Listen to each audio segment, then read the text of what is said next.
If it's too late to worry and you're too blue to cry, then get ready for Dr. Lori Roth. She's a Ph.D., black belt, host, singer, songwriter, mom, gun owner, survivor, and red-blooded American through and through.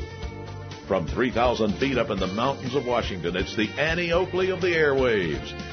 Ready or not, here she comes, Dr. Lori Roth. Welcome to our Unsolved Crime segment, folks.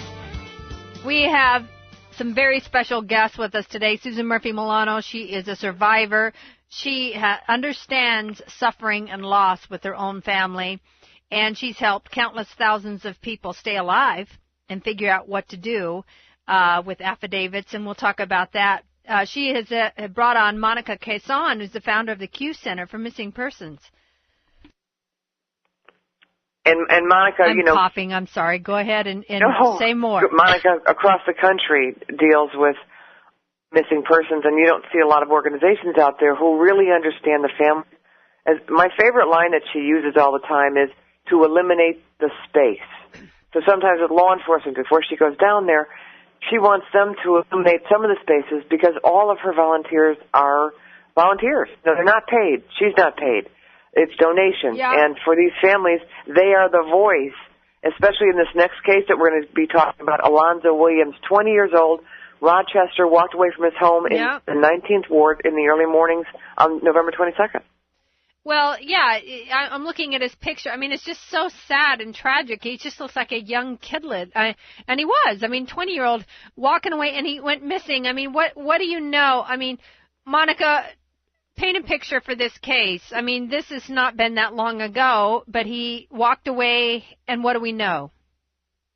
Well, basically, I think Leslie will be able to dig a little bit deeper into that as far as that. But, we just got this case, and in November 21st, he basically left his residence, and there's, been other things said as far as, rumors or whatnot, but I don't think there's been a lot of facts that have come forth.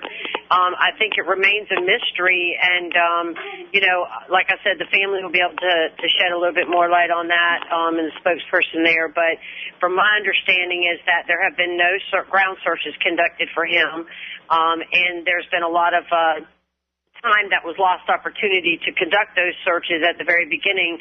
But, we are trying to get a plan together, and we plan on hitting the ground running and trying to locate this individual. I mean, it's sad. He's young. He needs to be found. His family needs some answers. Yeah. And like Susan said, we have to eliminate some space. We have to start letting people know. That's the number one thing, is nobody knows Alonzo Williams is missing other than the immediate family and a few people around in the area. So we're just starting to break out with that, to tell people his story and to tell people about his case. And hopefully, with the new generated interest, we'll bring forth some tips that will lead investigators, to a new place or help us get to a place to search for him. But this is unusual as well, because Leslie, did he have a computer or a cell phone? He did not. He did not have a computer in the household. Or what about a cell phone? No, he did originally have a cell phone, but at that time when he went missing, he did not have a cell phone. And so, Monica, that's really hard, isn't it now? No cell phone, no communications, right. It looks like. So, in a sense, it's to the Stone Age. What do you do? Where do you start? Well, pretty much, we know that, or believe at least, I don't know if we even know 100%, but it is believed that he left on foot, but we don't have an exact route to follow. We don't have, like you said, any kind of items that we can follow him with. There's no vehicle involved. There's no cell phone. There's no type of that kind of thing. So basically it's the few tips, sorting out, some information, and basically just do a profile. What I'm most upset about in this case is that when a person becomes missing from anywhere, whether you find the vehicle somewhere or the person leaves a structure or residence or what have you, there usually is a 2 to 4 mile radius search conducted for that person. If in fact he has harmed himself, he's not far. If in fact something has happened to him, I'm sure, there's information that lies within that 2 to 4 mile radius. Hold that thought. We'll dive in on the other side. Shirt on and keep your powder dry.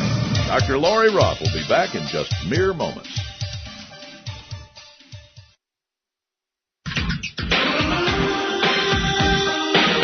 Her name name is Dr. Lori Roth, and here she is again, right now.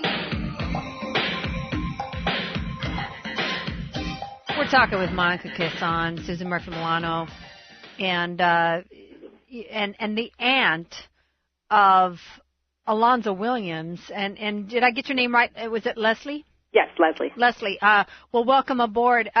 Paint a picture a little bit from what you knew about Alonzo. 20-year-old took off from his folks' place in Rochester, and in the middle of the night, we don't know what took him away, but he's not been seen since. What do you know about him and what was going on in his life before he disappeared? Actually, he did have a job. He was working at the little grocery store previously, and he had lost his job. So I know that put him in a little, funk. He was, he started getting depressed from there. And we noticed that he kind of started shying away from things that he was normally doing, like hanging out with a couple of buddies. He was doing little things, but nothing abnormal. Like when I say he kind of got depressed, he kind of stayed in his room, kind of kept to himself. So that kind of, was like we have to pay attention to that. The day before he went missing, well, no, I'm taking you back from a couple of days before he went missing, he told his mom that he needed some type of assistance, some help. When your child tells you that, of course we have to act on it. So, of course, she took him to the local hospital here. But he has no history of anything, like nothing diagnosed, nothing wrong with him, normal kid, does everything a normal 20-year-old would do. At that point, when he was seen at the hospital, they have the mental health department to evaluate him. They said he was fine, sent him home. So she brought him home because they didn't keep him or anything. They never gave him any medication and didn't say that he needed further treatment. That he went missing on a Monday going into Tuesday. He went missing at 5:21 a.m. So at that point, it was like the hospital failed him. Whatever he was trying to reach out to, we don't know because we don't know of anything that was wrong with him. So did anybody check with the hospital to find out what he had said to them or anything now that he's missing? I mean, has anyone been able to piece anything together of a crisis or anything? And the reason why, because, this has never happened to our family, so we didn't know what to do. We looked at the police for assistance and guidance on what to do, and they really didn't give us any help. We didn't know, there was no one to talk to. There's missing and exploited children, but that's for children. They already told us basically that he was of age and there was nothing they can do to help us. And I think we should mention, this is different. This guy is 6'3". Yes. And thin. He's like a string bean. So to me, Monica, that would stand out, wouldn't it? It would stand out a lot. And again, I want to kind of enforce that, they failed him. I mean, what was told, and I'm sure that, it's protected with the HIPAA law, but, why, if he felt so strongly that he needed to be brought to someone and was willing to go talk to someone, obviously there was something going on that he needed to share with someone or try to feel like he needed some kind of help. There's definitely something going on. And even at that age break, when a depression sets in the history that I've seen in a lot of individuals that become missing, especially males, that between that 17 and a half and that 24 is the first signs when schizophrenic or whatever comes out in an individual, and they usually will show signs of depression, or they will start reaching out, and then it becomes when they do get medicated, their whole life turns around, and that's when they fight the medication. But whether he was depressed or whether anything, it was something was onset with him, and that's what angers me is that.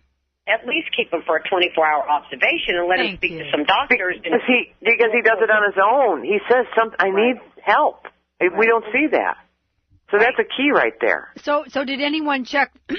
He was 20. Was there a car missing? Did he just disappear from the house in the middle of the night? I mean, no, he was missing. The reason why we know the specific time is because the house alarm was sounded at that time because he left the door open. So that's, it flashes on the alarm system that it was 5:21 a.m. That he left. He left, and he left the door unlocked. It was open, actually. And he didn't go in any car. You don't know where? Well, we don't know because by the time his mom got to the door, there was no trace of him. The only thing that was there was his dog. He had a dog that was standing at the door. You know, it was his dog, so of course the dog followed him to the door, and that was the last time that they have heard from him. Or, you know, of course they didn't hear him, but he was fine before he went to bed, and that was the last time she's seen him. Well, and it seems odd, I mean, in the middle of the night like that, to take off in the morning. If you were going to kill yourself, you would think he would do something in his room privately. I mean, you're going to leave at 5:30 in the morning? Mm-hmm. That's odd. His ID was left at the house.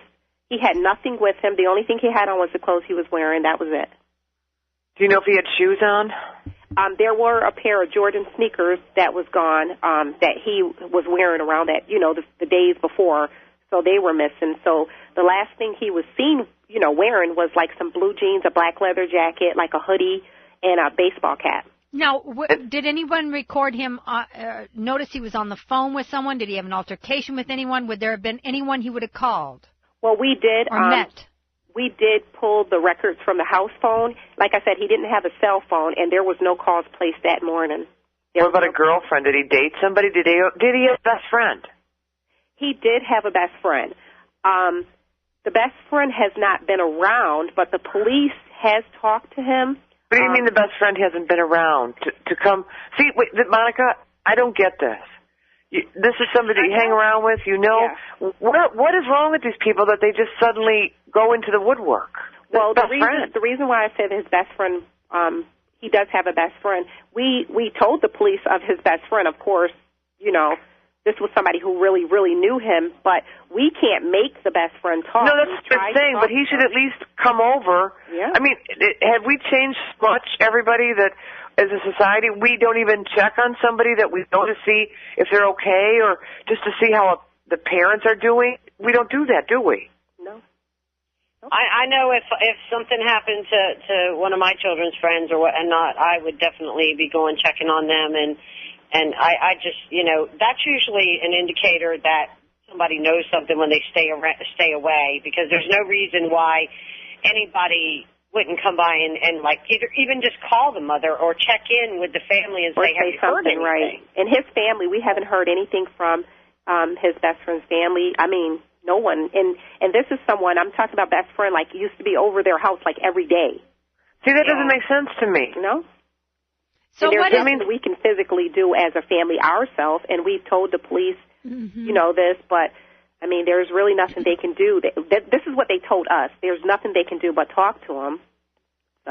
So there, when they, the investigation, what is going on now to bring this to closure? It's called Monica going down there. That's the investigation, and that's the problem in Rochester, New York. Mm-hmm. That's the problem, and that's exactly right. We found by dealing with other families of missing persons about Monica, so that's how we kind of got involved, talking to her and things like that. But as far as the search with our local police department is very far and in between, because we haven't actually to date heard from them in like a while. I mean, since they haven't came by. They haven't said anything. We had an event 2 weeks ago, and the chief of police here in Rochester, he did come to the event, but at this point, there's no information that they have shared with us.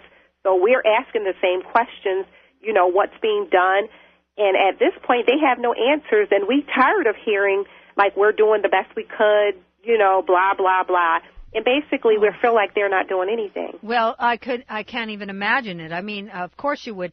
What do you know more about? Okay, so Alonzo was allegedly depressed or certainly disappointed he lost his job, and he said he needed help, and he told his mom, and she took him to the hospital, and they didn't do much of anything. They dismissed him, right? Which is shameful. What else do we know about Alonzo? Was he involved with anything he shouldn't have been? Did he know people? As far as I know, and I've known him, you know, of course, ever since he was born. He doesn't have a police record. He never hung in the streets.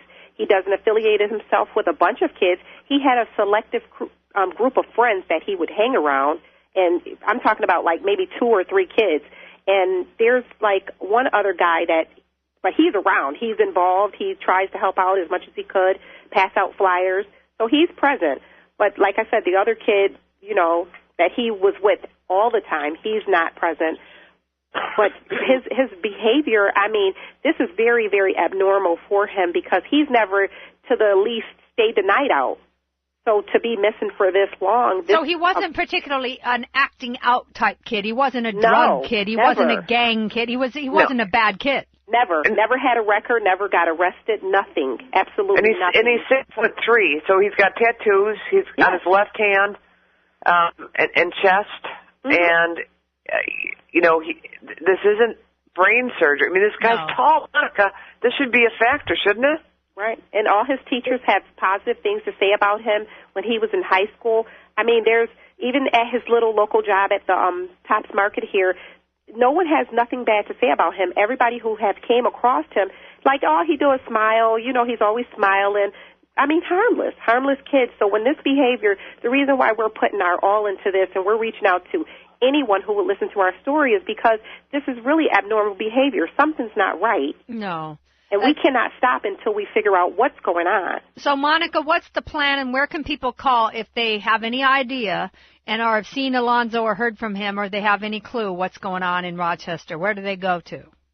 Well, the Rochester Police Department in New York they can always reach out to them, and that's 585-428-95.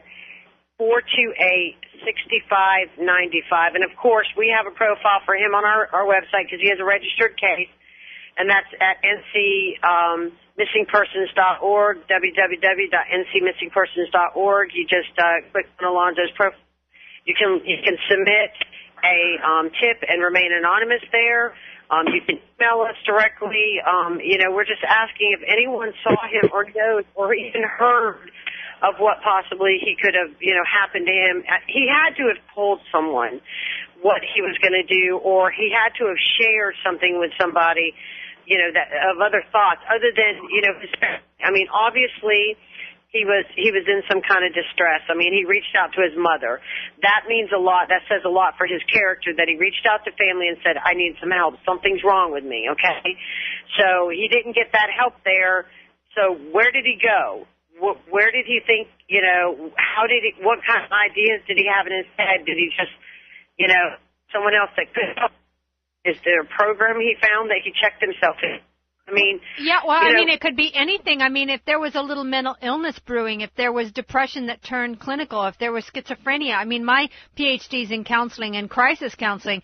This does not mean he's dead. He could have gone off and gotten some help, or like you say, checked in, or be at someone's house and struggling with mental illness. I mean, he could be confused. He could not know what to do. And so that's all the more reason to, like you say, so you're going to go there and establish your grid. You're going to start interviewing or looking around in that area. Is that the deal, Monica?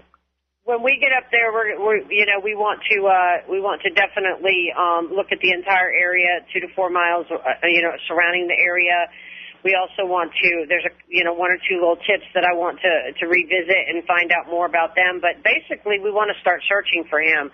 I want to get inside of his head and try to figure out what he has done. But I also think, again, no one knows this child's missing, and I say child because he's not even 21 years old, and he is a child, and he's out there, and if he has checked in a program, I mean, he's still in that length of time that he could still be in this program.